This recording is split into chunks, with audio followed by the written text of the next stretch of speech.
Hello বন্ধুরা, welcome back to my YouTube channel. তোমরা সবাই কেমন আছো? আশা করি তোমরা সবাই ভালো আছো। আর আমি অতটা ভালো নেই, কারণ আমার শরীরটা খুবই খারাপ। তোমরা হয়তো আমার চোখ মুখ দেখে বুঝতেই পারছো। আর কালকে আমি ডক্টরের কাছে গিয়েছিলাম ডক্টর দেখাতে, আর ফটো করতে গেছিলাম। তো এতদিন ধরে আমার যে প্রবলেমটা হয়েছিল তোমাদের সঙ্গে শেয়ার করিনি কিছু প্রবলেমের জন্য। যাই হোক, তো কালকে আমি ডক্টরের কাছে গিয়েছিলাম, সেটা তোমাদের সঙ্গে শেয়ার করতে পারিনি ওই প্রবলেমের জন্য। আর কালকে ডক্টরের কাছে গেছিলাম, ওখান থেকে ফটো করে এসেছি। আর কালকে ফটোটা নিয়ে আসিনি, তো আজকে নিয়ে আসছি ফটোটা। তো ফটোর মধ্যে খুবই খারাপ একটা বিষয় ধরা পড়েছে। জানি না কি হবে, বাঁচবো না মরবো, এরকমই ক্রিটিক্যাল অবস্থা হয়েছে।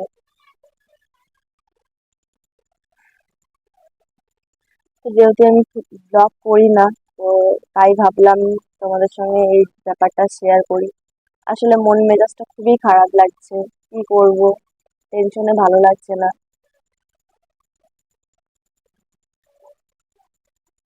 কি হবে, কি করে কি হবে কিছু বুঝতে পারছি না।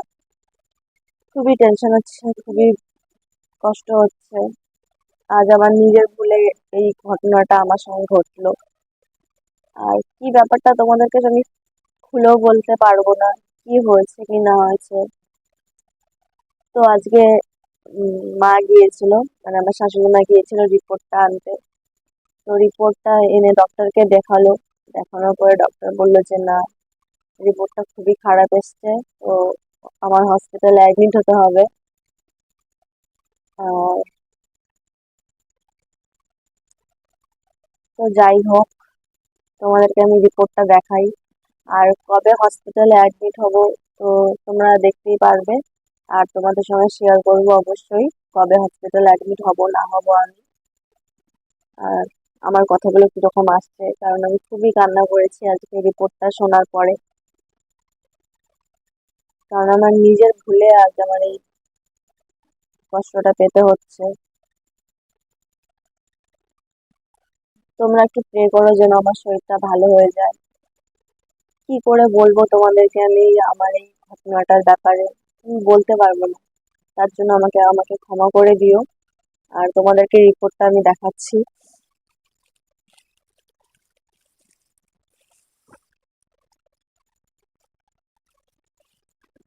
তো এই যে দেখো আমার রিপোর্টটা, এটা এটা আমার রিপোর্ট। এই যে দেখো ভালো করে। তো এটা আমার রিপোর্ট। আর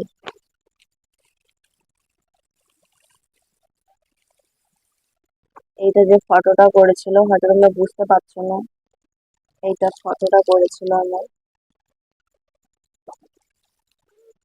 তো মা গিয়েছিল সন্ধ্যাবেলা ডক্টরের কাছে, আজকে রিপোর্টটা এনেছিল দুপুরবেলা।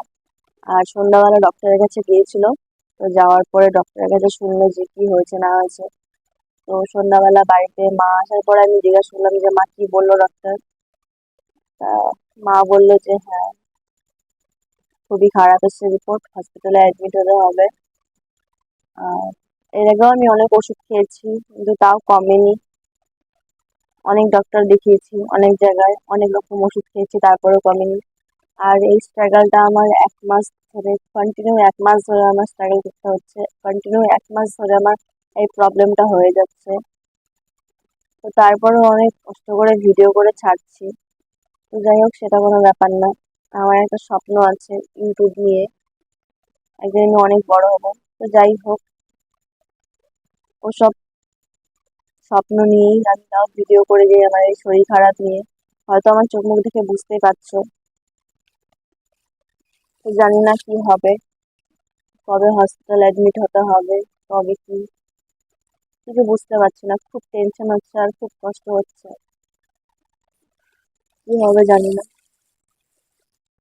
তো তোমরা একটু সবাই প্রে করো প্লিজ, যেন আমার শরীর খারাপটা ভালো হয়ে যায়।